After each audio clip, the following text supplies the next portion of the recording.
BRS के कारगुजार सदर के तारिक रामाराव ने कहा कि पानी की वाफिर मिक़दार होने के बावजूद पानी न देकर कांग्रेस हुकूमत किसानों को परेशान कर रही। उन्होंने कहा कि कनेपल्ली से पानी छोड़ा जाए तो लाखों एकड़ को पानी दिया जा सकता है। कालेश्वरम प्रोजेक्ट के कनेपल्ली पंप हाउस के दौरे पर जा रहे केटीआर के काफिले को जिला जनगांव के पंबरती के मुकाम पर ब्रिगेड्स लगाकर पुलिस ने रोक लिया। इस मौके पर केटीआर पल्ला राजेश्वर रेड्डी, बालका सुमन और पाड़ी कौशिक रेड्डी की पुलिस से तल्ख कलामी हुई, जिसके बाइस वहां कशीदगी का माहौल पैदा हो गया। इस मौके पर केटीआर ने मीडिया से बात करते हुए कहा कि हुकूमत की नाकामी बेनकाब हो रही, इसीलिए हमें रोका जा रहा। उन्होंने वाजे किया कि चाहे कितनी ही रुकावटें खड़ी की जाए, कनेपल्ली के दौरे पर जाकर ही रहेंगे। उन्होंने कहा कि जाया हो रहे 1 लाख क्यूसेक कालेश्वरम के पानी और हुकूमत की नाअहली को तेलंगाना की अवाम को वाकिफ करवाएंगे। पानी को न उठाकर किसानों के खेतों को खुश करने की साजिश में मसरूफ रेवंत हुकूमत के जालिमाना रवैये को बेनकाब करेंगे। केटीआर के कालेश्वरम कनेपल्ली पंप हाउस के दौरे के पेश नजर कांग्रेस हुकूमत में खौफ की लहर दौड़ गई। बीआरएस के वफद को कनेपल्ली जाने से रोकने के लिए कदम कदम पर पुलिस तैनात कर दी गई। हैदराबाद वरंगल हाईवे पर पुलिस भारी तादाद में तैनात रही। मुतादिद मुकामात पर ब्रिगेड्स लगाकर बीआरएस रहनुमाओं, कारकुनों और किसानों की गाड़ियों को रोका जा रहा। दूसरी तरफ केटीआर के दौरे को नाकाम बनाने के लिए जिला भर में तमाम थानों की हदूद में बीआरएस के कारकुनों की पेशगी गिरफ्तारियां की जा रही है।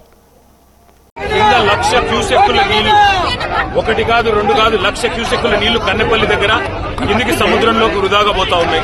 ఇవాళ 1,00,000 క్యూసెక్కుల నీళ్లు కిందికి పోతుంటే వృధాగా పైన మొత్తం రిజర్వాయర్లన్నీ నోరెళ్లబెట్టి చూస్తా ఉన్నాయి. పైన మిడ్మానేర్ కావచ్చు, కాళేశ్వరం, మరి మొత్తం ప్రాజెక్టులో ఉన్న ప్రతి రిజర్వాయర్ లో కూడా ఇవాళ నీళ్లు లేక రైతులు మరి కనీసం నాట్లేసే పరిస్థితి లేదు.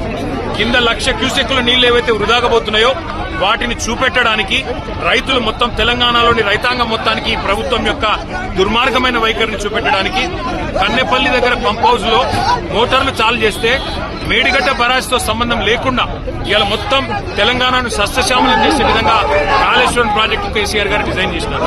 ఇవాళ బ్యారేజ్ తో సంబంధం లేకుండా, మేడిగడ్డ బ్యారేజ్ గేట్లతో సంబంధం లేకుండా మరి 93.5 మీటర్ల ఎత్తులో గోదావరి ప్రవహిస్తే చాలు ఈ నీళ్లు కన్నెపల్లి పంప్ హౌస్ లో మోటార్లు చాలు చేస్తే బ్రహ్మాండంగా నీళ్లు ఇవ్వచ్చు, రైతులు నాట్లేసుకోవచ్చు.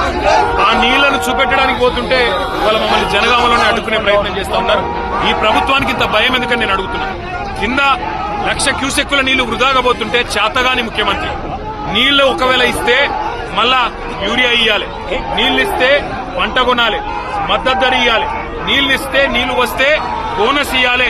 ఈ బాధంతా నాకెందుకు, రైతులను ఎండబెట్టాలి, రైతుల పొలాలకు నీళ్లు రానియద్దని చెప్పి కింద బ్రహ్మాండంగా నీళ్లు ఇచ్చే సౌలతుంటే దాన్ని పండబెట్టిన ముఖ్యమంత్రి గారి వైఖరి, ఈ ప్రభుత్వం యొక్క దుర్మార్గమైన రైతు వ్యతిరేక వైఖరి చూపెట్టడానికి మేము బయలుదేరితే ఇవాళ మీరు చూడొచ్చు మా వాళ్ళందరినీ అడ్డుకుంటా ఉన్నారు, మా ఎమ్మెల్యేలని, మా ఎంపీలని.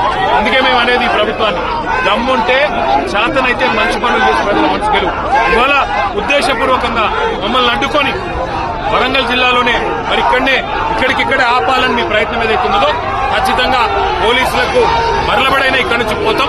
తప్పకుండా కన్నెపల్లి చేరుకొని అక్కడ ప్రవహిస్తున్న 1,00,000 క్యూసెక్కుల నీళ్లను రైతులకు చూపెడతాం. తెలంగాణలో ప్రభుత్వం ఎంత చేతగాని దద్దమ్మ ప్రభుత్వం ఉందో తప్పకుండా తెలంగాణ రైతాంగానికి మొత్తం చూపెడతాం. ఎందుకు అడ్డుకుంటారు?